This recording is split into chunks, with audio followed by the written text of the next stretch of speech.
అందరికీ నమస్కారం. శ్రీకాళహస్తి కాన్స్టిట్యున్సీకి సంబంధించి వైసీపీ ఇన్ఛార్జి మరి మధుసూదన్ రెడ్డి యాక్టివ్గా లేరా? ఆయన జగన్మోహన్ రెడ్డి గారు 2024లో అధికారం కోల్పోయిన తర్వాత శ్రీకాళహస్తిలో మధుసూదన్ రెడ్డి గారు కూడా ఓడిపోవటం జరిగింది. అప్పటి నుంచి ఆయన బెంగళూరు వెళ్ళటం, మరి విదేశాలకు వెళ్ళటం, ఆయన వ్యాపారాలు చేసుకోవటం, కేడర్ను పట్టించుకోకపోవటం, కొన్ని విపత్కర పరిస్థితులు కేడర్కి రావటం, అయినా కూడా బిఎఫ్ మధుసూదన్ రెడ్డి దాదాపుగా వైసీపీలో ఇనాక్టివ్ అనే చెప్పాలి. ప్రథమ ద్వితీయ శ్రేణి లీడర్సు అక్కడ మరి వైసీపీ నాయకులను కార్యకర్తలను తెలుగుదేశం పార్టీ నేతలు పెట్టేటువంటి ఇబ్బందులు తట్టుకొని ప్రథమ ద్వితీయ శ్రేణి నేతలు దాదాపుగా 11 నెలల కాలంలో కూడా వారు వైసీపీని ముందుకు తీసుకెళ్తున్న వేళ బిఎఫ్ మధుసూదన్ రెడ్డి సడన్గా ఎంట్రీ ఇవ్వటం వెనక ఉన్నటువంటి ఆంతర్యం.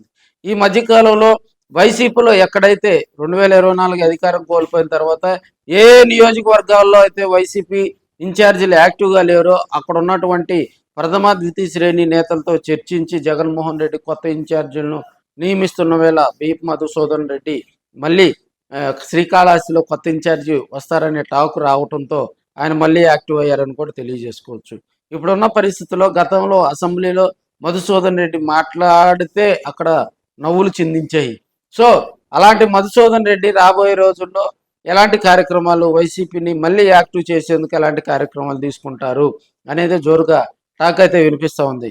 మధుసూదన్ రెడ్డి లోకేష్ బాబు మీద లోకేష్ బాబు యువకలం పాదయాత్రలో మరి మధుసూదన్ రెడ్డి చేసినటువంటి వికృత చేష్టలు, వాళ్ళ మీద రాళ్లు వేయించడానికి కూడా మధుసూదన్ రెడ్డి చేశారని దానికి సంబంధించి రెడ్ బుక్లో కూడా ఆయన పేరు ఉంది.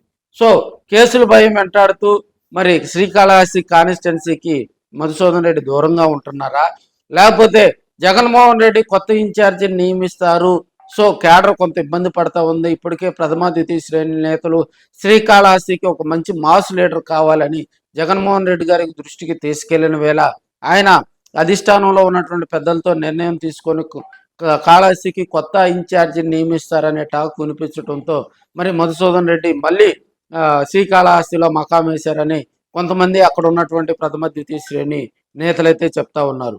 ఏది ఏమైనప్పటికీ వైసీపీ ప్రస్తుతం వెంటిలేటర్ మీద శ్రీకాళహస్తిలో ఉందని కూడా తెలియజేసుకోవచ్చు. అక్కడ ఉన్నటువంటి క్యాడర్కి 2019 నుంచి 2024లో వైసీపీ అధికార దర్పం అనుభవించినటువంటి బిఎఫ్ మధుసూదన్ రెడ్డి కానీ వారి కుటుంబ సభ్యులు కానీ ఎక్కడ కూడా అధికారం కోల్పోయిన తర్వాత వైసీపీ క్యాడర్కి అండగా లేరు.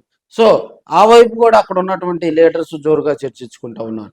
ఏదేమైనప్పటికీ మరి మధుసూదన్ రెడ్డిని తప్పిస్తారని కొంత టాక్ వినిపిస్తున్న వేళ మళ్ళీ ఆయన నియోజకవర్గంలో తిష్ట వేయటం, కార్యకర్తలకు అందుబాటులో ఉండటం, ప్రెస్ మీట్లు పెట్టి మరి వైసీపీకి సంబంధించినటువంటి కార్యక్రమాల్లో యాక్టివ్ కావటం కూడా కొంత నియోజకవర్గంలో టాక్ అయితే వినిపిస్తూ ఉంది. రాబోయే రోజుల్లో మరి మధుసూదన్ రెడ్డిని కొనసాగిస్తారా, లేకపోతే ఆయన ప్లేస్లో కొత్త ఇన్ఛార్జిని నియమిస్తారనేది కూడా ఒక వారం రోజుల్లో క్లారిటీ రానుందని కూడా మనం తెలియజేసుకోవచ్చు.